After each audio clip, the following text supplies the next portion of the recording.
All right, well, Shep pointed out we had a down day today, a big down day. What if I told you there are a variety of factors in play, including political developments?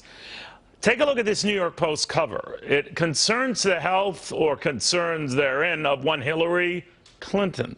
Then there is the issue of oil sliding away. Then there is a Citigroup report that had the audacity to say that Donald Trump just might be able to win.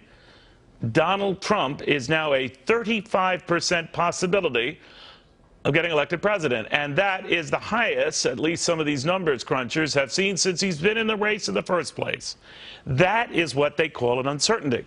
They can't guarantee it. It's an unexpected development, but markets abhor uncertainty.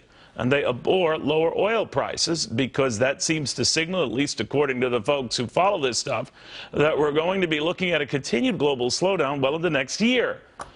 Add it up, and you had a lot of arrows down. But how much of this is being driven by just economic and political uncertainty? To the New York Post, Daniel Halper, along with Scott Martin and Sabrina Schaefer. All right, Dan, I began with you, and of course that cover today that seems to put Hillary Clinton's physical ailments front and center.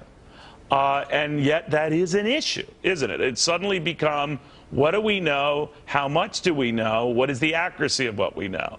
Right? Yeah, look, a lot of people saw this viral video on Sunday, and you see Hillary Clinton, what appears to collapse as she's entering the Secret Service vehicle. Obviously, that's cause for concern. Her campaign had not said that there was any physical ailments with Hillary Clinton. Now they say that it's pneumonia. Now they say that's all it is. It can't be anything else. But of course, since they hadn't disclosed it, it calls into question. A lot of people are wondering, well, what else is there? What else are they not disclosing? What is going on? And it's a very serious concern. Obviously, it's affecting the political race. And as you point out, perhaps it's even affecting the markets. Yeah, one of the things that came through in a Citigroup report, Sabrina, was this notion, gosh darn it, Donald Trump could win. Now, they posit that by saying his odds have risen to 1 out of 3, and I guess they've never been so high. But they also say that you know, it's a one-and-done event, the election, and anyone could pull that off, and now Donald Trump looks like he could just pull it off. So into this environment where markets were betting on a Hillary Clinton win, that doesn't mean they like her or hate her or like Donald Trump or hate Donald Trump. They've got this variable they didn't count on, right? Right. I mean, there's so much uncertainty, Neil, right now. And we're seeing it both sort of at the local level. I talked to lots of businesses who say, you know, we're just sort of in a holding pattern right now until we get through the election and figure out what the legislative agenda might be. And then at the macro sense, there's a lot of uncertainty for the markets. And I think one thing that we know is right now people are sort of wondering, what does this mean in terms of Hillary's continuation in the race? If it's one thing, and I think voters are sympathetic to personal problems, to illnesses, if Hillary Clinton is dealing with pneumonia, that's something that people can sympathize with. But we have to remember, this is a woman in which 68% of the country thinks is not trustworthy, is not honest. And so there's a lot that sort of adds to this uncertainty factor and makes people wonder if she's really going to be able to see it through to November. Yeah, we're going to be touching on that with my next guest in just a second about what the contingency plans are being made. You hate to be fatalistic with this sort of stuff, but Democrats are the one talking about this, so we're going to talk to them in a second. But, Scott, the other issue is this oil drop. Now, normally when average folks hear that oil's down and it means that gas price will be down, they welcome that. But I guess what concerned them out of this report of a key oil agency is that this slowdown that will bring those lower oil prices will exist and continue well through the next year, right?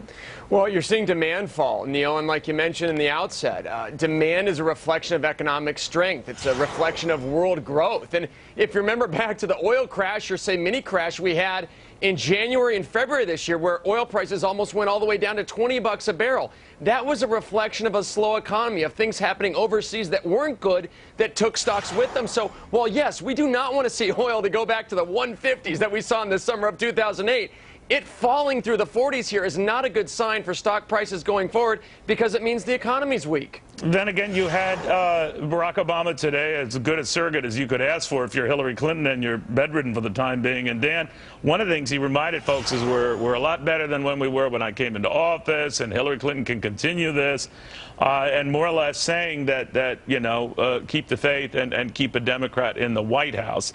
Now, that's him doing that job of trying to sell Hillary Clinton. Bill Clinton trying to do the same in California, talking to fundraisers there. Is that working? Is that enough to offset the sudden new economic concerns that have popped up? Well, Hillary Clinton is running the most conservative race. By conservative, I mean, of course, is keeping the status quo. She's not offering to change anything. She wants to keep things pretty much the same as they are under Barack Obama. So in this sense, there is a certain amount of stability. There is a certain amount of understanding of where she's going, where she wants to take the markets, or I mean, you know, what she wants to do and how it would affect the markets, as opposed to Donald Trump, which is not very certain, which is like total change he's promising. And so she is the conservative candidate in this race. Donald Trump is the candidate of change in this race. Right, but I would also add that I think the reason that President Obama and former President Clinton are out there and trying to remind people that she's sort of this, she's another 4 years of Obama, is that they're worried about this enthusiasm factor, and they're worried that a lot of Democratic voters will not turn out, and if they think that she is in some way compromised, that she is some way a weaker candidate because of her health, that will be further exacerbate that problem. So I think they have to remind their Democratic base that, look, if you like what we've been doing, then you have to turn out in November and help re-elect a Democrat. All right, guys, I want to thank you very much. And these fast-moving developments, Eder, a former DNC chair, calling for